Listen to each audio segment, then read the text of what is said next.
Hola, ¿cómo están?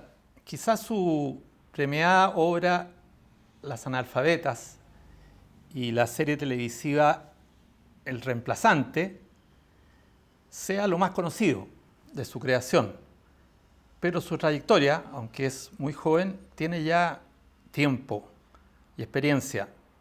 Premiado dramaturgo, joven poeta antes, guionista de cine y televisión.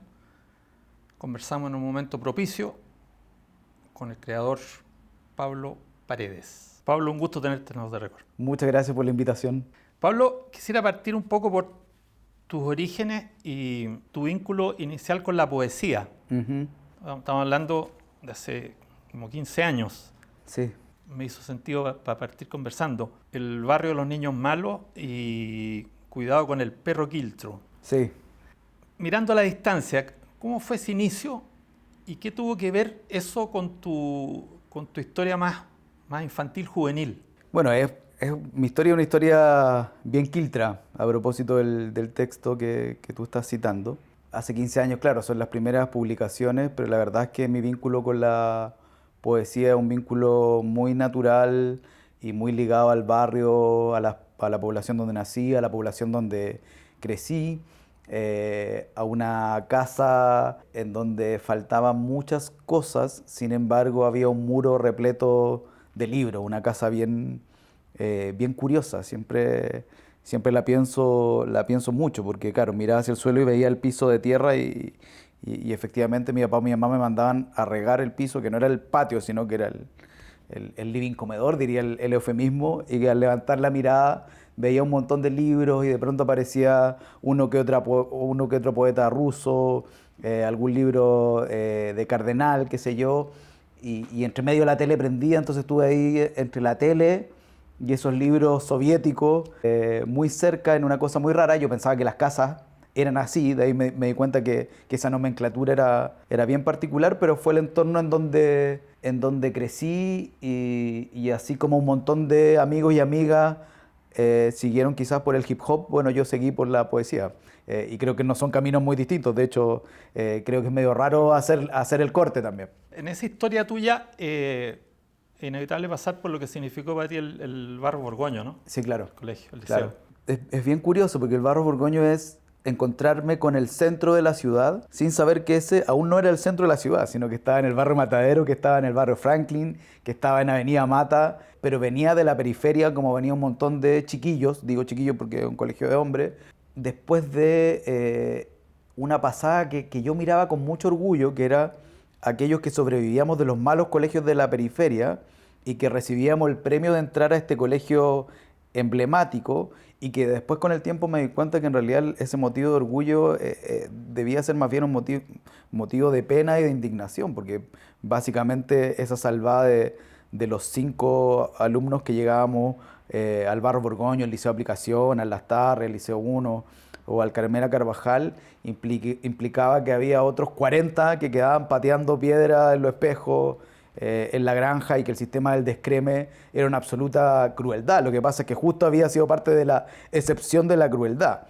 Y que aún así el Barro Borgoño vivíamos situaciones de una fragilidad, de una vulnerabilidad educativa bien impresionante, que con algunas herramientas que teníamos, artísticas y políticas, generaron un caldo de cultivo para otras posibilidades. Yo nombré algunas a pasar de tus obras quizás más conocidas en distintas áreas, pero me quiero quedar con algo porque tiene que ver quizás con esa historia y que me ha llamado mucho, siempre me llamó la atención mucho, que es El cuerpo de mi padre, un montaje Sí, que más reciente, del 2016. claro, que realizaste tú con Ingrid Isense. Ajá. Cuéntalo mejor, porque se puede como contar yo, pero Sí, yo bueno, creo que para el efecto para ti es lo principal. sí, Yo guardo la imagen de esa de los dos padres, de dos viejos chascones. sí, de dos viejos ¿Verdad que chascones. todo parte con Ingrid de mirar a nuestros papás con pelo largo, que era ya una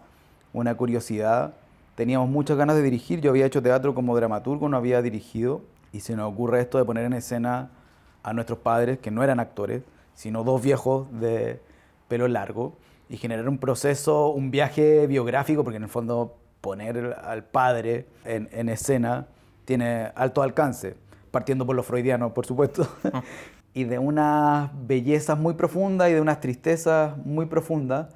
Es de las cosas más hermosas, si no la más hermosa que me ha tocado hacer. Era un montaje en que terminé también parado con mi padre en escena, hablando de su vida, en donde era imposible determinar el corte entre su vida y mi vida. Un montaje que fuimos tremendamente felices Muy conmovedor, Patio, haciendo. ¿no? Muy conmovedor y bien poco autocomplaciente también, porque creo que también nos Claro. poníamos en aprieto. Es complicado hablar Sí, claro. del padre, porque no es hacer una tarjeta del Día del Padre que diga feliz día papá. O si es una tarjeta así, no es una de una página, sino dos, tres, y unas son negras, otras son rojas y otras son blancas. Y agarró mucha fuerza siempre que hicimos montar. Pensamos en ese nombre, el cuerpo de mi padre, y bueno, mi padre acaba de morir hace algunos meses. Y por supuesto la lectura del cuerpo de mi padre, cuando el cuerpo de tu padre no está en escena contigo, sino que está ahí en un ataúd, La despedida. o está ahí perdiendo frente al cáncer, aunque no creo, en realidad no creo que sea ese el verbo que haya que utilizar, sino que está un cuerpo con cáncer. No le pongamos ni derrotas ni triunfo en cosas que no tienen que ver con guerras ni batallas, y me obligó muchísimo a releer el cuerpo de mi padre en el momento que me encontré con el cuerpo de mi padre, en el sentido más brutal del término, que es la muerte. Y de alguna manera me di cuenta que lo que habíamos creado con Ingrid fue una especie de rito fúnebre celebratorio, sin saberlo, y haciendo una gran trampa, que era un rito fúnebre, pero estábamos todos vivos. Y súper vivos. Mi papá estaba brutalmente vivo en ese montaje. Bueno, Carlos, que es el papá de Ingrid, estaba y está brutalmente vivo. Nosotros, y Ingrid y yo, muy emocionados en esa reflexión que hicimos. Y con el tiempo, por supuesto, que lo leo de otra manera y que agradezco haber alcanzado a haber construido esto.